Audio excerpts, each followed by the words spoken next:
Building 46.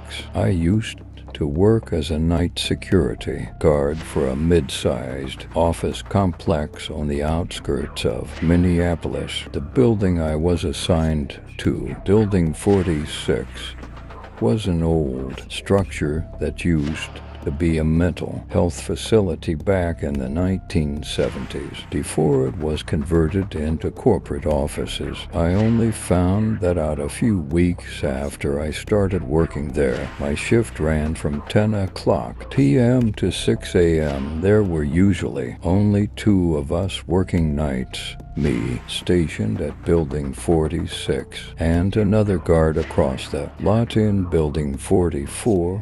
We'd check in with each other over the radio every hour just to make sure everything was fine. Most nights were completely dead. The office lights would flicker on from the motion sensors, and I'd walk the hallways with my flashlight, trying not to think too much about the creaks and hums coming from the old ventilation system. But one night, about 3 months into the job, something happened that still keeps me awake sometimes. It was around 2:30 a.m. I was doing my second walkthrough of the night, checking doors and making sure all the lights were off. The building had 4 floors, and I was on the 3rd floor, near the break room. As I turned the corner, I noticed one of the office doors was slightly open, something that wasn't supposed to happen. I shined my flashlight inside and saw the room was completely dark. It was room 317, used by the HR department. I pushed the door open. At first, nothing seemed out of place. Just empty cubicles and chairs. But as I stepped inside, I heard something faint, a whisper, like someone talking softly behind one of the cubicle walls. "Hello?" I called out, trying to sound confident. "Security. Anyone here?" The whispering stopped. I stood there for a few seconds, the only sound being the quiet hum of the vending machine in the corner. I told myself it was probably just the air vents or radio static. But then, right before I turned to leave, I heard something that froze me in place. A soft, childlike giggle. It came from the far end of the room. My flashlight beam shook a little as I pointed it toward the sound. There was no one there, just an empty cubicle with a swivel chair turned toward the wall. I stepped closer, and that's when I noticed the chair was spinning slowly, like someone had just been sitting in it and stood up moments ago.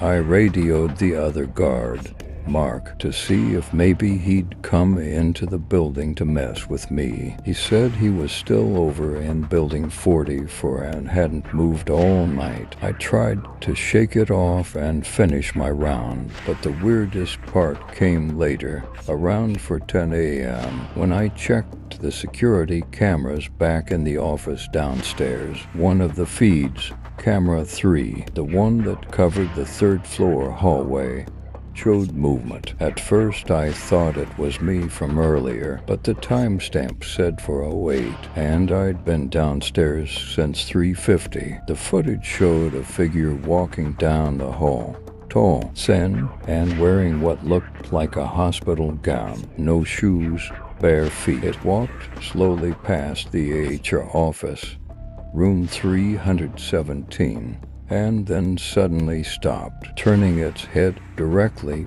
toward the camera. The face was pale, distorted, the eyes, they looked to why, stretched open in an unnatural way. Then the footage glitched for a second before cutting to static. I just sat there, frozen, staring at the monitor, trying to come up with some kind of explanation. Maybe it was an old employee who somehow got in, but the front doors were locked, and the only way to access the building after hours was with a security key card. I checked the entry logs. No one had scanned in since I arrived at 9:52 p.m. At 5 a.m., about an hour before my shift ended, I decided to check the third floor one last time. I was shaking as I took the elevator up. The hallway lights flickered as the doors opened. The air felt colder than usual, like the AC was cranked up, even though the thermostat was off. As I passed room 317 again, I saw the door open wider than before. Every instinct in me said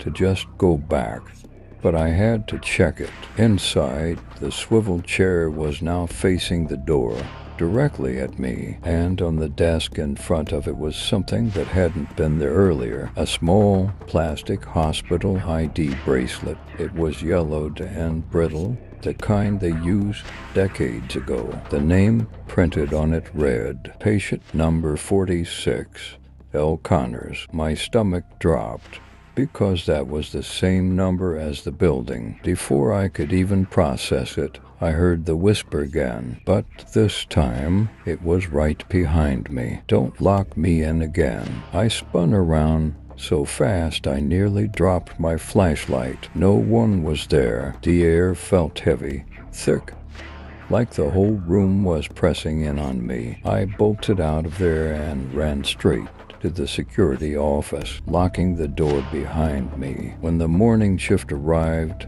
I showed my supervisor the footage, but when we played it back, it was gone. The timestamp from 4:08 a.m. just jumped to 4:12 for minutes of missing footage. I told him about the bracelet too, but when we went to check the HR office, it wasn't there anymore. A few days later, I quit. Before I left, I did a little research on the building's history. Turns out, back when it was a mental facility, a patient named Leonard Connors escaped during a night shift in 1974. They found him 3 days later in the basement, dead, after he'd apparently locked himself inside one of the storage rooms. The report said he'd scratched something into the concrete wall before he died. The words were, "Don't lock me in again." Even now, when I think about those empty halls